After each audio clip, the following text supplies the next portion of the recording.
નવસારી પોલીસે નશાના કારોબાર સામે કડક કાર્યવાહી કરી છે। નવસારી એસઓજીની ટીમે ચીખલી તાલુકામાંથી રાજસ્થાનથી લાવીને છૂટક વેચાણ કરવામાં આવતા અફીણના જથ્થા સાથે એક ઇસમને ઝડપી પાડ્યો છે।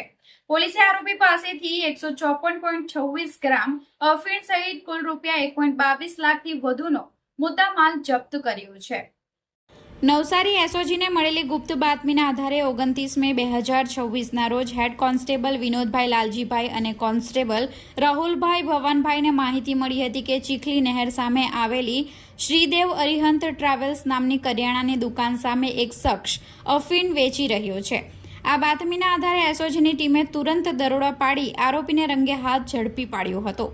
પકડાયેલા આરોપીની ઓળખ બહાદુરલાલ અંબાલાલ ગુર્જર રહે અભિષેક પાર્ક સમરોલી તાલુકો ચીખલી જિલ્લો નવસારી મૂળ રહે પરાગામ તાલુકો આસિંદ જિલ્લો ભીલવાડા રાજસ્થાન તરીકે થઈ છે।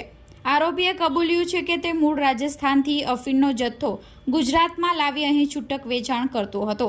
પોલીસે આરોપી પાસેથી કુલ 1,22,530 રૂપિયાનો મુદ્દામાલ જપ્ત કર્યો છે, જેમાં 154.26 ગ્રામ અફીણ જેની કિંમત 77,130 રૂપિયા, 2 મોબાઈલ ફોન જેની કિંમત 35,000 રૂપિયા અને રોકડ રકમ 10,400નો સમાવેશ થાય છે।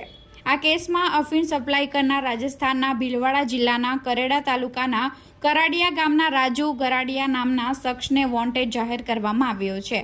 પકડાયેલા આરોપી સામે ચીખલી પોલીસ સ્ટેશનમાં એનડીપીએસ એક્ટ મુજબ ગુનો નોંધી આગળની તપાસ ગણદેવી પોલીસ સ્ટેશનને સોંપવામાં આવી છે। નવસારી જિલ્લા એસઓજીની ટીમ દ્વારા જિલ્લામાં ચાલતી નશાખોરીને ડામવા માટે મહેરબાન આઈજીપી સાહેબ તથા એસપી સાહેબની સૂચના અન્વયે કામગીરી કરતી આવેલ હોય છે। તો જે કામગીરી અને સૂચનાને આધીન ચીખલી પોલીસ સ્ટેશન વિસ્તારમાં નવસારી જિલ્લા દ્વારા જે મૂળ રાજસ્થાનથી ગુજરાતમાં જે અફીણ લાવવામાં આવેલ છે, તો અફીણ લાવનાર જે એક આરોપી છે બહાદુરલાલ ગુર્જર, તો એમને ઝડપી પાડવામાં આવેલ છે અને એમાં કુલ 154 ગ્રામ અફીણ જેની કિંમત રૂપિયા 77,130 થાય છે। તો એ અફીણના જથ્થા સાથે આરોપીની ધરપકડ કરવામાં આવેલ છે અને તપાસને આધીન એ ક્યાં કોના પાસેથી મંગાવવામાં આવેલ છે, તો મૂળ એક રાજસ્થાનના ભીલવાડા જિલ્લાના એક બીજો આરોપી છે, તો એને વોન્ટેડ જાહેર કરવામાં આવેલ છે અને આગળની તપાસ ચાલુ છે।